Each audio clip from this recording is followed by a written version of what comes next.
So, a couple of days ago, I did a first impressions roundup of what the patch was like. Well, in that video, I really only got to a few of the really cool things. So today, I wanted to add to that. Today, we're going to talk about the meta. We're going to talk about, in general, getting the /Shiver emote, the strike missions, and all that good stuff. So let's jump on in. Talking about achievements in general, there do seem to have been a few bugs with the release. As in, you have to do 20 of each of the varieties events. So like 20 fishing events or 20 logging events. I know that sounds kind of like a lot, but I much prefer it to the way they did Dragonfall, for example, where it was just kill 1,000 enemies in each area. This one's a little bit more interesting. The bug I mentioned, however, is that one of the types of events doesn't give you credit, and one of the other ones, when you finish it, it gives you like double credit. Maybe the devs will patch that out fairly shortly, but it is something people have been wrestling against. Now, I have seen that by the end of Thursday, only 5 people on all of Guild Wars 2 efficiency had actually unlocked the /Shiver emote. And to tell you the truth, I find that both an interesting and really positive thing, because what it really speaks to is the players that are invested in the game and do want to get all the unlocks and really get all the joy out of the patch, not just the story journal stuff itself. There's at least a few days in there if you are really kind of committed and desperately want all this stuff. For the more regular players like me, we're going to be taking a fair bit longer, I'm sure. I mean, I certainly have only got maybe 22 out of the 37 achievements as I speak into the mic now. It'll take a bit, and I like that. Again, I've mentioned many times that I think these patches need to hold people's attention for at least a few days, ideally a week or two, if we only get a new patch every 2 months.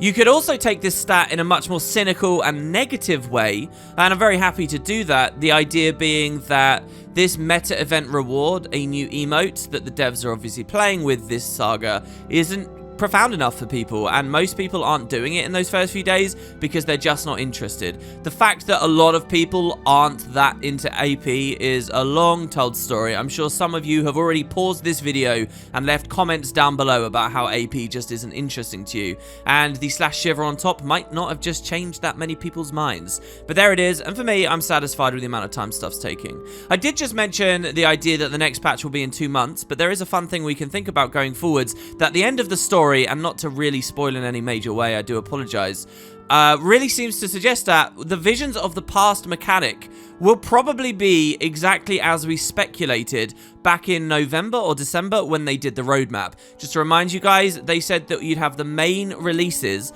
but also dotted between them at some point coming up, there's going to be a new type of release, which will also be a part of the saga, called Visions of the Past. And this will have us portraying Ryland, I believe. We did a lot of discussion about this when it was originally announced. The suggestion that it could be like the Guild Wars 1's bonus mission pack, which was very, very, very good, by the way. I'm quite excited for this feature, especially if it takes our builds away and gives everyone like a uniform playstyle for that short brief bit of time. We could get really good gameplay. We could get it new maps and new areas of the world in different periods of time, a bit like Fractals, but maybe a little bit more ingrained in the current story and more relevant for the current story. I think it could be a cool feature, and we did speculate that maybe it would have something to do with the Hall of Monuments or the scrying pool. I'll go no further, but this patch really seems to suggest that might be the thing. I mean, I can really imagine that that's what we'll be doing next. It flows so beautifully out of this release, and I'll talk more about that in a big story video coming up. But I did want to remind people of that, you know, I just casually mentioned one release every 2 months. That's already better than the one every 3 months of the last season. But we will also hopefully get these visions. I think I can't really judge visions until I've played them, even though being Ryland doesn't excite me that much. As long as the gameplay's good, and as long as the world building is good, as long as I'm like fascinated as I'm getting to explore new areas, I'll be fine with it. And as long as the gameplay that we experience as we're going through, I'm also fine to give up my build and do something new, just as I was in the bonus mission pack, because at the end of the day, this is only a small slice of the full experience of Guild Wars 2. I've seen some really overbearing criticism about that fundamental idea in Visions, that, oh, I only play because I have to be a Sylvari and I have to have death magic. That's the only way I can play. But I think that's really foolish when you view the full context of the game. You will be playing your own character with your own stuff all the time. It's just like they'll probably add like the equivalent of one mission or something in Visions, and it's totally fine for us to have different skills there. Hell, they do that enough in the living world as it already stands, and people don't comment on it, so I'm not sure why it's worthy of comment for this specific feature. They can even do a hybrid approach. I guess we'll see. Let's talk next about the meta event, which I have now participated in, Drakkar. So I'm pretty disappointed in this, I have to be honest. So they mentioned that it would be a bit like Triple Trouble or Tech or maybe the Shatter or rework, and in some ways it totally is. It's big, it's grand, there's lots of different things going on with it. It has its own achievement section with lots of sub-tasks for you to go for, and there is some motivation to build a squad of like-minded friends or guildies to actually do well at it. So there's all of that. But the one thing that's really bad about Drakkar is it's undermined by how easy it is. What I would say with the Drakkar fight is there's two fundamental issues. One, it's too tanky, and two, it does too little damage. So essentially, what this fight is hoping that all the other people in the open world have good builds and are rotating effectively, which of course no one is trained to do because you're used to events being finished even if you have one eye on a movie you're watching or you're focusing on a podcast you listen to, maybe even a Wooden Potatoes video. Maybe you're in the open world right now just spamming random skills, trying to fight something and not thinking about what you're doing. That's what the open world is, and so when the devs add a boss with too much health, it can become really frustrating if you're a player that's really trying to push it through and you know it's going to fail anyway, because at the end of the day, no matter how well you play, and even though you can do 10 times the damage of most other people, you are still just a 50th of the group. So I do think that Drakkar is currently being experienced not how it was designed. There is a mechanic at the Drakkar fight, which means every certain health threshold of the boss, the Zerg is meant to split up and go through Raven Gate to kill a specific boss through the gate, and then Drakkar will come back. And just like with the Silver Wastes and the boss at the end, where everyone's supposed to split into 3, and if you do one of the mini-bosses, you get a debuff that prevents you from doing the others, it's exactly the same at Drakkar. But Drakkar is so tanky and long that I've never actually seen that debuff come into play, because by the time the next boss spawns at the later health threshold of Drakkar, my debuff from having fought the original boss is gone already. So there's an achievement here, which is kill all 3 bosses. Well, of course I killed all 3 bosses, because the fight takes so freaking long. It's also not really ArenaNet's modus operandi to add bosses that the main challenge is to beat the enrage timer. And I know some of you will think about raids and say, no, that's not true. But really, most raid wipes in any progression group or even established groups are not happening because you hit enrage. There's only a few bosses, a few CMs where that's really a thing. Mostly it's mechanics that deal with people. And that's good design, in my opinion, too. And I know we're talking about raiding now in the context of an open world discussion, but I think it is relevant. Basically, every timer you see on a dynamic event, particularly those world boss ones, it's an enrage timer, and it's not a soft one in the open world, which they do in raids, thankfully, most of the time. It's a hard enrage. The guy's just going to leave, right? Or, you know, it's like a flea mechanic, but the equivalent is the same. The devs are telling you kill it in this space of time. And for most events, you never really see that come into play, or you shouldn't unless people are being really overly tanky and really exceptionally lazy. Over all my years playing this game, it is an oddity to see like a temple event timeout, particularly since the power creep of the ferocity scaling change and the condition damage stacking updates. After those 2 updates, this is just not stuff you see, and I really don't encourage it in general either. If you are doing the death branded Shatterer and everyone's dead constantly so they can do no damage, obviously it will time out. But the experience of everyone being alive and hitting a thing and it's still timing out, that just doesn't happen. And that shouldn't happen. And that's what happens with Drakkar. Drakkar doesn't do enough damage to counter-press you. There's a little bit of CC coming back at you. As the event goes on, damage does increase. I must admit, I've been playing a healer in these events mostly. In fact, if I've got footage of it in the background, you're probably looking at that.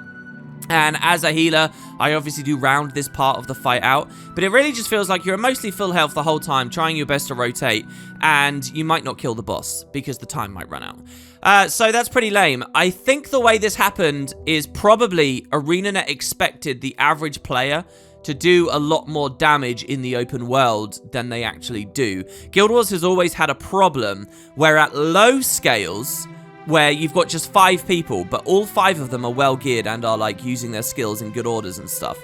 If you have that situation, you can completely destroy world bosses. Think of like the tankiest thing you can imagine, right? In any world boss train. If you were there with just 5 people and they were all like min-maxed, trust me, you would devastate them. Back when Triple Trouble came out, I actually, for a little while, would do this at the Triple Trouble Worms. Take just like 5 people and see whether you can kill it. You could blow them up in like 1 or 2 burns. It's crazy. And so as more people get added and the variance in skill level and build craft level increases, even though the health scales linearly, the capabilities of the group in general averages down.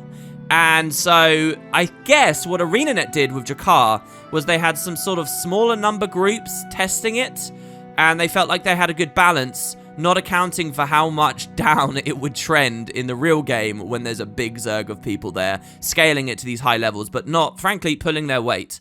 And so, yes, Drakkar is just this thing where you stand around and you hope that it'll be done in 30 minutes. Quite often, you'll see that, like, 15 minutes have been done, and the boss still has over half health, and now you've lost all hope you'll ever get there, because you're obviously not beating the clock, and you can maybe hope that after it gets below half, a lot of people's traits will kick in, but then people don't want to do it.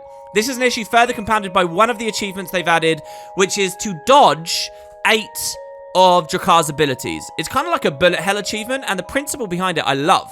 It's really cool, the idea that you really have to focus on all the shockwaves and all the falling ground and all the roars. But because that's there, a lot of people, and I must admit myself included, play really passive and really carefully at the fight, like lingering right at the back of the room, just so that they're not going to be near Drakkar, and then hopefully they can get this achievement. But that, of course, means that the event takes longer, and it's almost impossible to do. 30 minutes of dodging everything. You only get 8 ticks on the achievement. It's really, really hard. I'm super tempted to kick up a stream or something and just have a few people try to find an empty map somehow, a map that's closing, get everyone in there, and then rush Drakkar and see whether we can do it. But we run into all these problems with this kind of content in the open world. That's why the devs implemented raids in the first place, and all these things come flooding back now that we're here with Drakkar. But the achievement, I like the principle, is just kind of encouraging some very, very slow gameplay from people, which means that the problem is kind of compounded.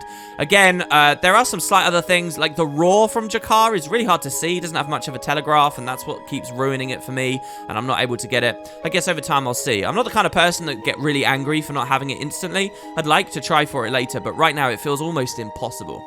So yeah, that's what I think about Drakkar. It's really just a matter of tuning. The rest of it's brilliant. The art's great. The specific constituent parts of the event where we split into those other rooms are really great. The animations he does are great. Just put some more damage on there and give us like more things to focus on and make like our own DPS less of a thing. If you think of the way that Tech is structured or Triple Trouble is structured, they're not just about people DPSing, it's about people actually doing the other mechanics in the area, and that's what the focus is on. Because while you may not be able to encourage the average open world player to really care about their build or the way that they're using their skills, you can teach them how to carry a keg over a jumping puzzle. And they'll learn how to do that correctly fairly well. And, you know, any other mechanic can be the same. Drakkar's a bit light on that kind of stuff. The voice acting and story that comes from it is also pretty decent. That's really what I have to say about it so far. Still talking about kind of group content, another really cool thing about this patch has been the strike achievements. I haven't mentioned these at all. If you guys never caught my other video, I've been really underwhelmed by strikes, because as someone who's trying to get everything in the game, I really had no reason to do them. You could just buy a couple of the rewards, you could do them like once, and then that was it. I honestly have so little memory of what the 3 strikes they added all at once last patch were. It just didn't give me any meaningful playtime, even though it could have. This release added a bunch of achievements to the old strikes and introduced some new content, and it's all been really fun. I've actually had so much enjoyment going in there, not with pre-configured guild groups or friend groups that are, you know, filled to the brim with people that I know and YouTube viewers. Instead, just taking it to LFG with maybe a couple of people I know and letting the player base of Guild Wars 2 fill in and then going for the achievements. And they've been really fun. I'm really beginning to believe in strikes. They're balanced at a good level where, yes, a lot of people die and a lot of people really struggle and a lot of people will attempt to do 80% of the boss's health, even though they're the only guy left alive on on the field because they don't know what /GG is, and they're not looking at chat because they're so they're so focused on the encounter itself. There's a lot of noobs out there, but they're really fun to play with. One of the first strikes I did of this patch, we beat it with like 4 people dead.